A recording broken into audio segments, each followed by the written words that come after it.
This is second year BA discipline specific course DSC-2A. It was special paper second last year, semester third. Title of the paper: Appreciating Poetry. Objectives: to acquaint students with the terminology in poetry criticism, that is, the terms used in appreciation and critical analysis of poems. 2. To encourage students to make a detailed study of few sample masterpieces of English poetry. 3rd, to enhance students' awareness in the aesthetics of poetry and to empower them to read, appreciate, and critically evaluate poetry independently. Prescribed text: Mirage, an anthology of English poetry by Board of Editors, Orient, Black Swan. First, Section A, Theory of Poetry. What is poetry? Significant development in the art of poetry during major periods. B, elements of poetry: rhythm, meter, sound structure, stanza forms. C, figures of speech: symbols, imagery, simile, metaphor, personification, and other poetic devices like repetition and contrast. D, types of poetry: elegy, sonnet, dramatic monologue, lyric, ode, ballad. Section B, poems. First, The Nightingale by Philip Sidney. The Nightingale is a two-stanza, 24-line poem based on Book 6 of Ovid's Metamorphoses. The speaker addresses the mythical character Philomela, who has been turned into a nightingale after her rape by her brother-in-law. The speaker observes the nightingale singing out her woes and uses this as jumping off point to complain that he suffers even more than she does because he is unable to express his pain. Second poem, Sonnet, third, by William Shakespeare. The poet reminds us of fair youth's self-preoccupation. In the first line, Shakespeare mentions the fair youth looking into a mirror to remind us of his vanity. Look in thy glass and tell the face thou weavest. Now is the time that face should form another.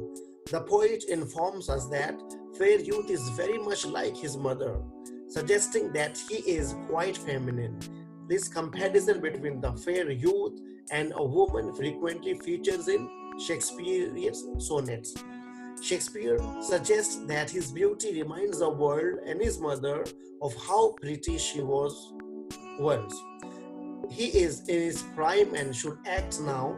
If the fair youth continues to be single, his beauty will die with him.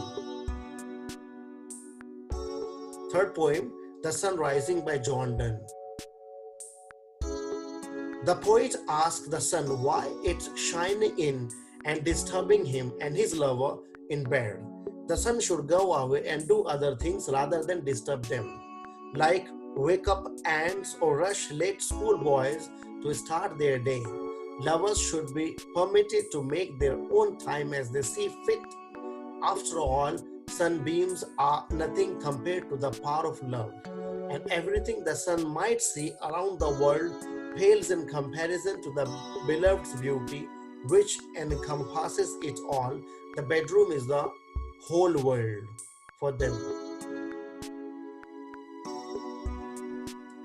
Fourth, poetry, London by William Blake.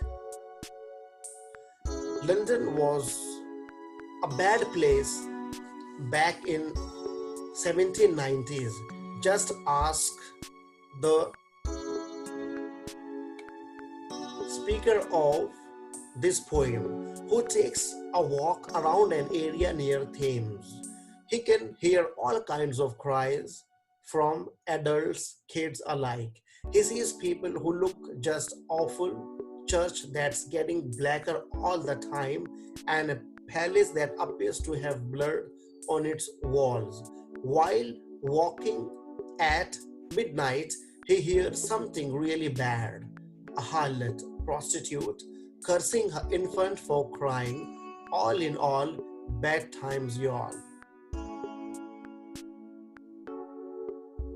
Next, Ode on Aggression Urn by John Keats. Ode on Aggression Urn was written by the influential English poet John Keats in 1819. It's a complex, mysterious poem with disarmingly simple setup. An undefined speaker looks at a Grecian urn, which is decorated with evocative images of rustic and rural life in ancient Greece. These scenes fascinate, mystify, and excite the speaker in equal measure.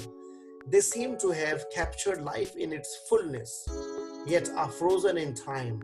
The speaker's response shifts through different moods, and ultimately, the urn provokes questions more than it provides answers. The poem's ending has been and remains the subject of varied interpretations. The urn seems to tell the speaker and, in turn, the reader that truth and beauty are one and the same. Keats wrote this poem in a great burst of creativity that also produced his other famous odes, like Ode to a Nightingale. Though this poem was not well received in Keats' day, it's gone on to become one of the most celebrated in the English language.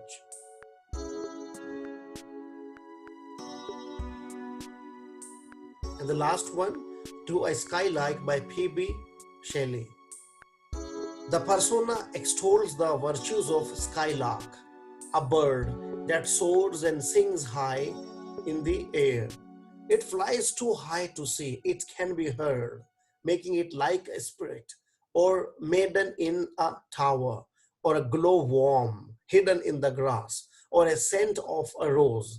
The skylark's song is better than the sound of rain and better than human poetry. What is the subject of bird song so free of pains of love?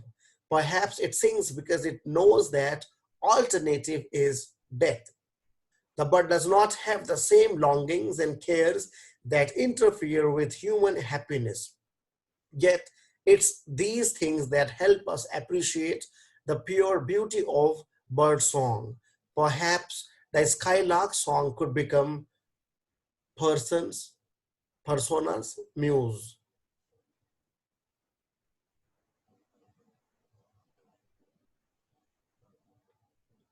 Thank you. You cannot depend on this video because your teacher or professor will guide you in detail of all the technicalities and different interpretations of each poem. Thank you very much.